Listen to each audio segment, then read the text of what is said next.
This Q&A class that I'm doing to talk about the support that I have available for parents who are raising kids with anxiety or OCD. Often, a lot of times, parents don't know the resources that are available to them to support you. So, every few months, I come online, I do a Facebook group live to kind of go through what resources I have to support you so that you are tapping into them. And I have found, and I'm actually streaming this in both my groups. So there is a series Facebook group. I just completed my series, my free series, Survival Tools for Parents Raising Kids with Anxiety or OCD. And so I told you guys that I was going to come in here and talk about the AT parenting community and the resources I have available to you. And I'm also streaming this in my large public Facebook group, Parenting Anxious Kids. And so I wanted to help connect you to resources. What I have found with parents who are raising kids with anxiety or OCD, and for myself as well, that we stumble upon a lot of barriers. And the first one is we feel really alone and really isolated. And that is a pretty easy place to be when no one around you is struggling with anxiety or OCD. And your family doesn't get it. Maybe your therapist doesn't even get it if you don't have one that specializes in it. And so it can feel really overwhelming.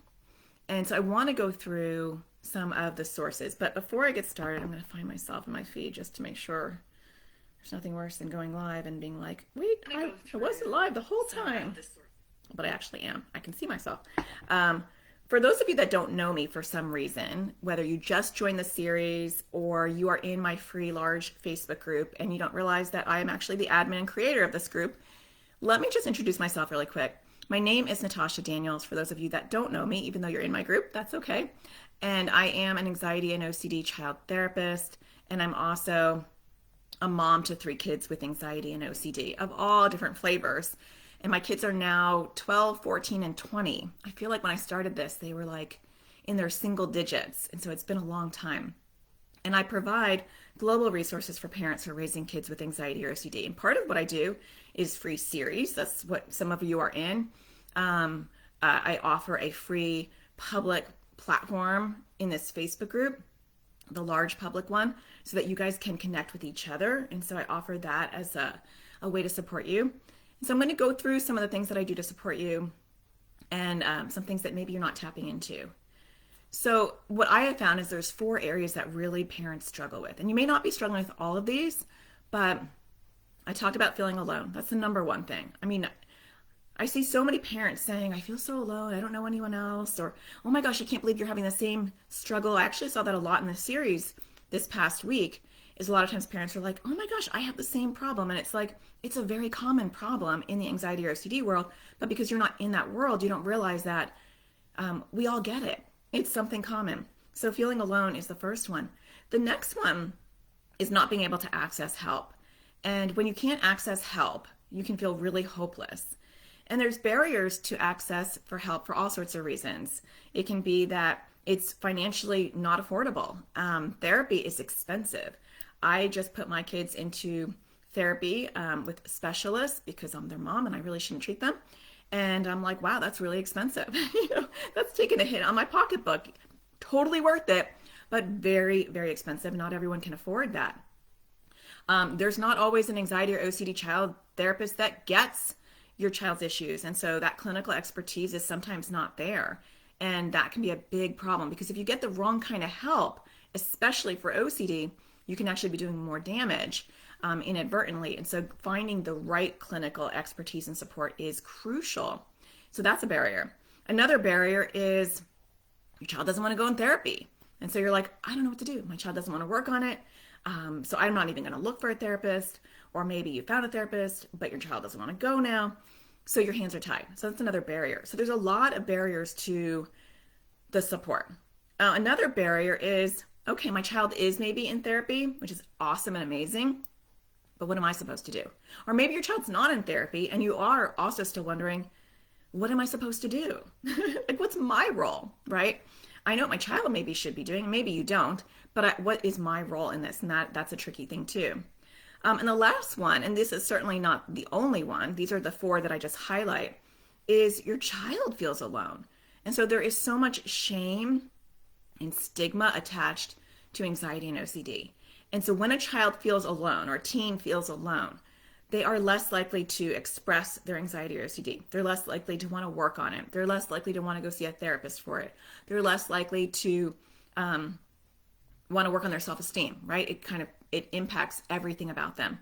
When they are connected with other people who have anxiety or OCD, there is this relief of I'm not crazy. I'm not alone. There's a name for this, and I don't need to feel embarrassed by this. And so that's a really big, important component as well. And so when I was creating resources, I started this journey back in 2015, actually. It's been a really long time. I feel like I'm getting old. And I started with a podcast and a YouTube channel. Over time, it actually didn't start that way. I actually started just with a website, and then it grew over time. And so if you want resources, the free resources that I provide on a daily basis or a weekly basis is a weekly podcast every Tuesday called AT Parenting Survival. You can find it wherever you listen to podcasts. And you can actually search my website for themes. I mean, I have over 350 episodes so far.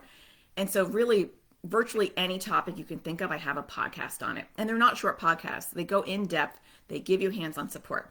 So you can find that on my website at atparentingsurvival.com, or natashadaniels.com is easier. And there's a search button at the very bottom, and any topic you have, there's probably a podcast on that. Then I did a YouTube channel, and so I make YouTube videos really for kids, teens, and young adults. But actually, I make YouTube shorts for parents. And so if you like YouTube, you can check out my YouTube channel at Natasha Daniels. It's at Natasha Daniels OCD Therapist. So if you type that in with the @ you'll find me on YouTube.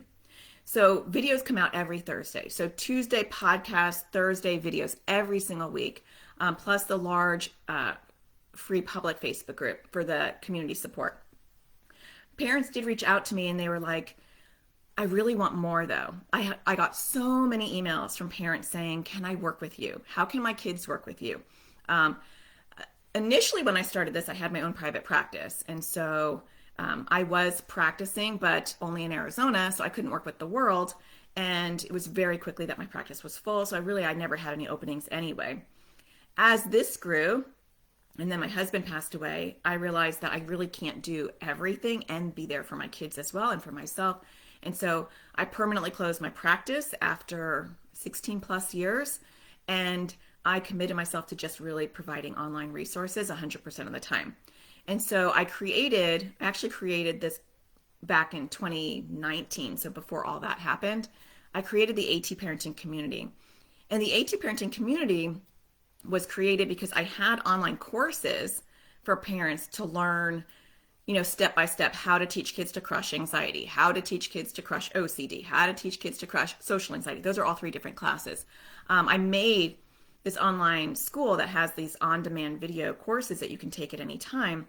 Parents loved those because it was like a support if they were in therapy. It was a supplement. Therapists liked them because they referred families to take them.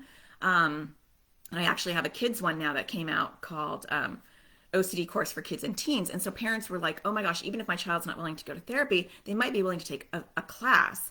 And so all my classes are at atparentingsurvivalschool.com. That was created, but then parents were like, yeah, but I want like more in-depth support. We can ask you questions in the courses, and that's really good, but I want to be able to have a community. I want to be able to have a place where I can get support all the time. So that was the birth of AT Parenting Community, which is a membership community that is in-depth support. And when I created the AT Parenting Community, I thought of what are those 4 areas that are typically missing for parents. And so I went back and I thought about the things I just mentioned. They feel alone. They feel like they don't have the resources or the guidance to treat their kids or help their kids to create a therapeutic home environment. Their kids feel alone and ashamed, and they're not connected to any kind of community. And so those are the areas that I focused on when I created it. So I want to go through what is in the community. And I would say that most people join the community and there's no way they can tap into everything that's available. It is just so much. And so I tell parents, you're going to join the community and don't think you're going to do everything. because it's kind of like Disneyland, although like maybe not as fun, but you go to Disneyland, you're not going to do everything in one day. It's way too big, it's way too much. It's like you're going to go to one little area and you're going to focus on that. And it's the same thing in the AT parenting community. Not to compare it to Disneyland because it's actually not like that. But the first thing that I thought about is I want people to know they're not alone. So there are over 1,000 members of the AT parenting community at any given time. Normally about 2/3 of those will join the Facebook group, which is a member only Facebook group. But I wanted a community that was offline. I wanted a community that did not depend on Facebook. So if people were off of Facebook or they didn't like to be on Facebook, they didn't need to be. So we created monthly support group calls on Zoom. And then so they can talk on Facebook, they can talk in the monthly support group call, and then we actually have a member only website that has a crazy amount of stuff on there. But there's also something that's like forums, which is like a messaging board that parents can reach me in, they can reach each other in, which helps facilitate that support. The other thing we actually did pretty recently is we created a parent connection list where we connect parents with other parents. And so parents wanted to meet offline. They wanted to know who is around that is local. And so we help facilitate that just by creating a Google Doc to connect people. So it might be that you want to connect with someone in your area. You might want to connect with someone who has similar struggles or someone who has kids with similar ages. We have all that information when people join the connection list, and they can find their connection. We have members in every single state, all 50 states, and we have members, lots of members in Australia, lots of members in Canada, and lots of members in the UK, and lots of other places around the world, but highly concentrated United States, Canada, Australia, New Zealand, and the UK are our like biggest ones. And so it's definitely an international group. And so we try to find times for our calls that somewhat work for everybody. Australia is the trickiest because they're on the other side of the planet. But we tend to manage and we get people in that way. So to feel the connection, you've got the member only Facebook group, the forums, and the support group calls, and the kind of the parent connection list. The other part that I really wanted to help people with was the access to help. And so there are a multitude of ways that people get kind of a DIY ongoing support. So the first one is when I created the AT parenting community, I gifted everybody free access to a crazy amount of my online courses. So many that actually a lot of people have reached out to me who do kind of similar stuff, and they're like, why are you giving away so much of your courses for free in your community? And I was like, well, you know what? It saves me time, because if everybody comes in and they have access to this information, which will really take them about 3 hours in total to watch, and they can watch it over a week or 2 weeks, I know that they have clinically sound information. And then I can have a much more in-depth conversation with them about the deeper stuff. And so you do get free access as a member to one of my big classes, which is either how to teach kids to crush OCD, how to teach kids to crush anxiety, or how to teach kids to crush social anxiety. Those are like the foundational courses. And then you get free access to a whole bunch of other stuff. How to handle difficult behavior caused by anxiety or OCD, that's a whole other course. A SPACE program, removing your accommodations, that's another course you get free access to. A moral OCD course, a sensory anxiety course, too many courses that you will probably never be able to take, but you have access to. Those are all like $127 courses, $87 course. They're all expensive, and you get free access to that because I can guide you and say, okay, take that course. That's going to really help you, and then come back to me and we'll talk more about it. And parents are able to have direct contact with me through the member forums. And so they go onto the member forums. It's kind of like a bulletin board or like Reddit, I guess, but it's confidential and it's behind a password. And they will reach out to me, and I'm not their therapist, but they're getting clinical expertise on tap. And so they can say, Natasha, I don't know how to figure out my child's core fear. And then we'll go back and forth and we'll talk about it. Or they'll say, I need some exposure ideas. Or they'll say, I'm looking for a therapist, but I'm not sure if this is a good therapist. These are the things that are going on. And so it's kind of like, sorry, my nose is running. It's kind of like having like a online best friend that happens to have some clinical expertise, right? Because I'm not your therapist, but I got your back. I got your back. And so there are parents in there currently that I have like an ongoing relationship with. I know we're going back and forth in conversations. We've been talking for 6 months, 8 months. I'm helping guide them. And some of them have eventually gotten connected to therapists, and they'll say, we went to the therapist, and the therapist is like, holy cow, how do you know all this information? You're so educated, we can kind of skip a couple of sessions and move into the more advanced stuff. I love to hear that, because that's the ultimate goal, is that you are so supported and have such good clinically sound information that you are creating a therapeutic home environment, whether you are able to connect with clinical support locally or not. And if you are saving money because you are supplementing all that information and maximizing it and really creating a very helpful environment for your child to thrive long term. So lots of access to classes. If people don't want to take courses, they're in crisis, they're overwhelmed, they don't have to. Just go into the forums, ask me a question, get my one-on-one, and then I will curate information for you. I might just give you some suggestions. I might say, here's a YouTube video, and then come back and let's talk, or ask your child this question and then come back and we'll talk. We'll have an open dialogue. And so that's really helpful. The other things that we do are weekly classes. And so every single week we vote on topics. And so I will ask members, hey, what do you guys want to talk about? And they'll come up with a whole bunch of different topics. And then we'll do a poll and we'll vote on it. So it's very democratic, we'll vote on it. And then we will do a weekly class on that. And our weekly classes are on Zoom. Everything is on Zoom. So Facebook's not important unless you want it to be.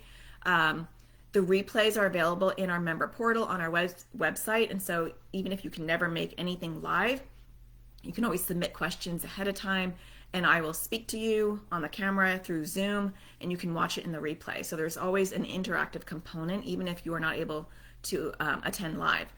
And we do those weekly Zoom classes, and they are intimate.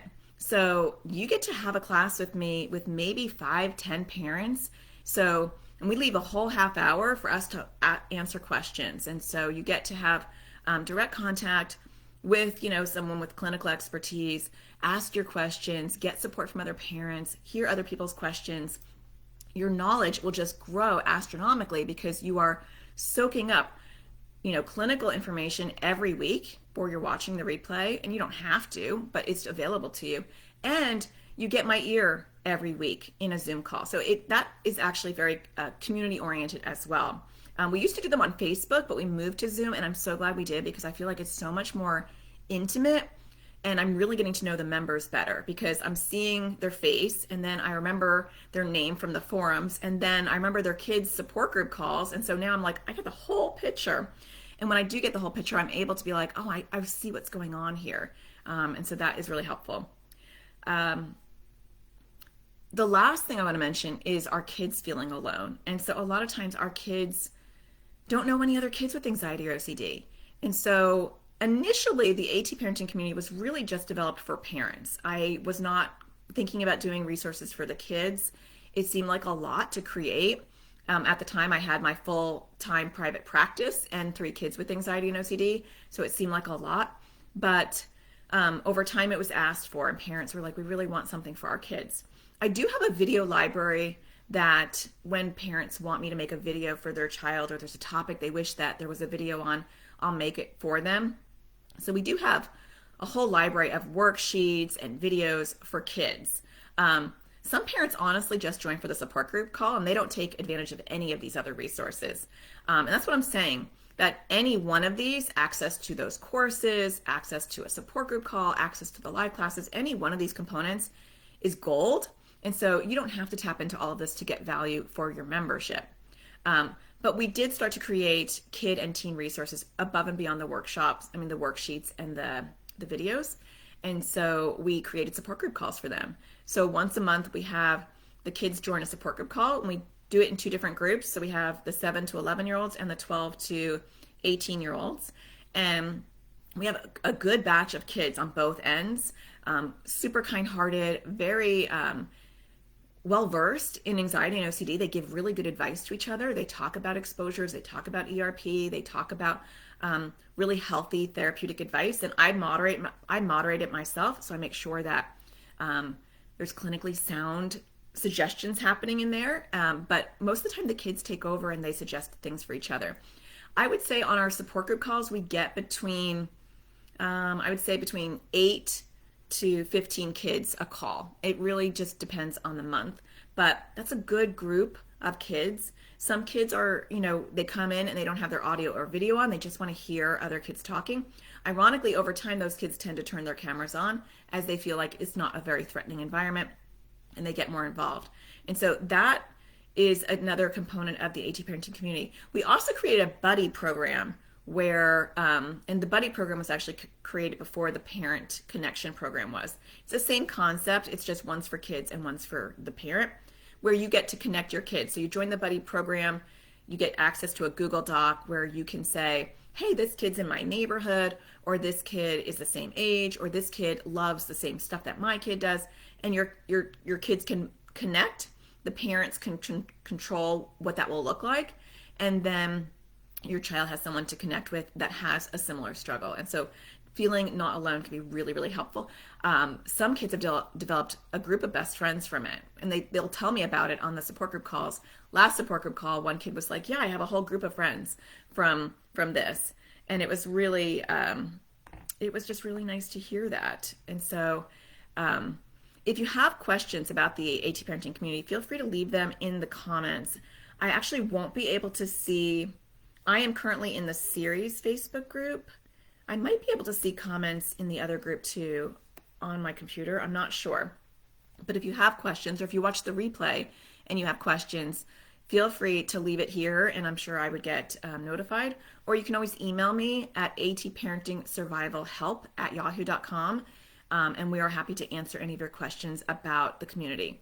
The community is less than a copay. I wanted it to be affordable. And so I know my copay is $40 a month. It's cheaper than that. And so for less than a copay, you're going to get support group calls, Zoom classes, access to online courses, more than you can actually tap into.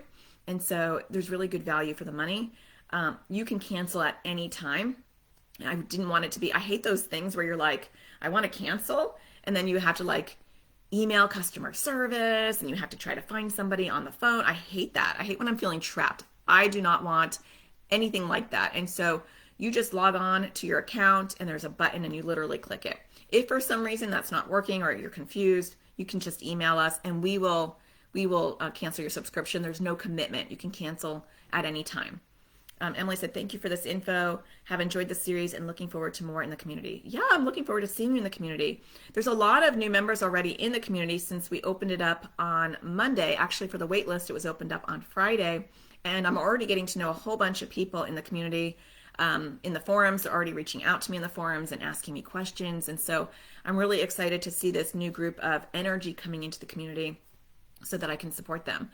It's a really good time as well because we are having a guest speaker for the kids on Saturday. I interviewed Ben Ellis about his OCD journey. He is a young adult who it took him, I think, 7 therapists to find out that he had OCD, and he was really ashamed by his OCD, and now he wants to really be an advocate and a support to other kids going through that. And so I interviewed him on my podcast, and then a parent was like, can you have him come on and talk to our kids? And I was like, I could try. And I was able to get him. He agreed to come on. And so we're having a bonus Zoom guest speaker call for the kids that are 12 and older on this upcoming Saturday. So members who are new will have access to that. And the replay will be available for kids who feel uncomfortable joining the live. So I'm excited about that. Julia said, we've been in therapy for a year and a half. Our therapist has discouraged us from putting a label on OCD. I feel dancing around it has been so confusing for my son. I signed up for a 6-month membership and I'm looking forward to starting Crushing OCD with my son. Well, I'm glad you joined, Julia, because I can't wait to support you and help you. I do disagree with that. I don't often actively disagree with therapist advice. I try to be really cautious, but sometimes I really just really disagree with something. Putting a label on OCD is not pathologizing a child. If they're having a glitch in their basal ganglia, wouldn't we want to explain that to them? Wouldn't we want to explain to them what is happening in their brain so that they can feel empowered that they can crush it? If we use euphemisms like it's a quirk, or you got some weird habits, or mainly quirks bothers me. It's a quirk or it's a habit, or you're just anxious or you're worried. It minimizes the true impact and acuity of OCD. And so I try to explain to kids in a kid-friendly way, like what OCD is and how it works so that they can learn how to be empowered and crush it.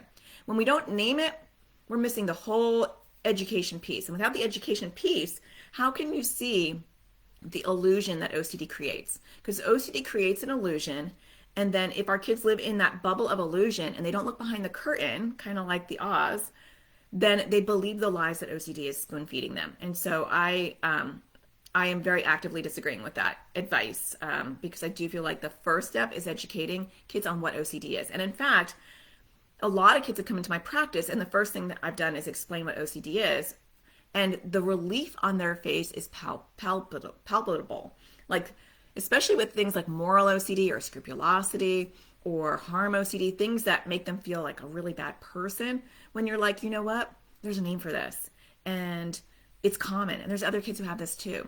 The relief on their face is so intense. And sometimes therapeutically, that is like, they propels them forward where they really start to work on it. So just my opinion on that. But I look forward to helping you and talking about this and giving you the tools to educate your child on what OCD is in a kid-friendly way. We have lots of resources for you there. If anyone else has any questions, oh gosh. Actually, that's really weird. I scrolled up and I feel like I saw another question. But I'm not sure if this is to my live or not. No, I don't think it is. Yeah. I should not touch my phone because that's what happens. So if you have questions though, the doors are open until Thursday, and then we close them, and we close them on purpose, not because we don't want people to have access to that support. I think that is really important, but it's very disruptive when you have a tight-knit community, when you have new people coming in all the time. We don't want that feeling of a revolving door. People can leave whenever they want to leave. And a lot of times parents after, I would say 3 to 4 months, are doing so well that they do leave. And a lot of parents come back whenever they hit a bump and they need support. And to me, that tells me that we're doing something right. That parents are able to leave because they're doing so well. And that parents also feel comfortable, like we're their first step in getting support when they need it. And I love that. But we don't want people always coming in. And so we open the doors a few times a year. And if the wait list gets really big, we'll open it in between those times. But those doors will close on Thursday so we can focus on the new members and our old members and get back into our groove. And Julia said, yes, thank you so much. It just brought tears to my eyes hearing all of this. Yeah, and I hope that it's tears of like feeling heard and feeling supported, because so much of this battle is just feeling like questioning yourself and feeling like, am I doing the right thing? Am I doing the wrong thing? And that is also why I love the tight-knit community, because you can go in there and you can say to people, the school is doing this, or my child's having this issue, or my pediatrician is saying this. What do you guys think? And to get that validation, or to get other parents saying, no, my pediatrician said that too, and this is what you should do. It's just nice to get it from other parents. I mean, you take everything with a grain of salt, but it is nice to get that additional support. So you can learn more about the AT parenting community at natashadaniels.com/AT parenting community. If you are not able to join right now, don't worry about it. I have lots of other free resources. There's the podcast. There is my YouTube channel.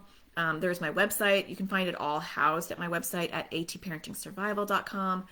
So lots of free things to dive your teeth into. But if you feel like, wow, I just would love to have in-depth support. I would love to have a community, or I'd love to have a support group, or I'd love to have access to those courses, whatever it may be. Join us before Thursday. And I hope that is helpful to you. For those of you that are in the series Facebook group, some of you have joined actually just today. We have people still joining the series Facebook group. The series is over. And for those of you that are in my other group, you can join the series Facebook group if you want to catch the series. The replay videos are down. They're down off the series website, but they are still up on the series Facebook group. And so the series Facebook group, I'll leave a link when I get off here, so you can join that. It is over, but you can watch the replay of all of the series videos. You can watch the replay of all the bonus series Facebook Live classes that we did. We did 3 of them. They're all pinned to the top under featured. The series Facebook group is not going to go away until Thursday. Thursday night, everything comes down, it's over. And then in 3 months, we'll do another free series called Self-Care for Parents Raising Kids with Anxiety or OCD. I have 2 free series that I do twice a year each, so 4 free series a year. Feel free to take them as many times as you want. They're there for you to support you. So on Thursday, I will pop into the series Facebook group, say goodbye, let you know that we're ending. I'll probably pop in on Wednesday as well and just let you know that we're going to be wrapping up. And then feel free to join the AT Parenting community for ongoing support, or feel free to join that larger Facebook group that I will link when I get off of here. All right, well, I hope that you found this series helpful for those of you that did participate in it. And for those of you that are in my larger Facebook group, I hope that you are enjoying the support that I'm offering you by creating this space and trying to make it safe. Thank you to Lynn and Ayla, who are the admins who make sure that this large, over 35,000 people are being kind-hearted. We try that as much as we possibly can. It's a very large group. That is one of the benefits that I like about the AT Parenting community is it's a tiny, smaller group compared to that large group where you actually really do get to know people on a deeper level. So I'll see you either way, and have a fantastic week. Bye.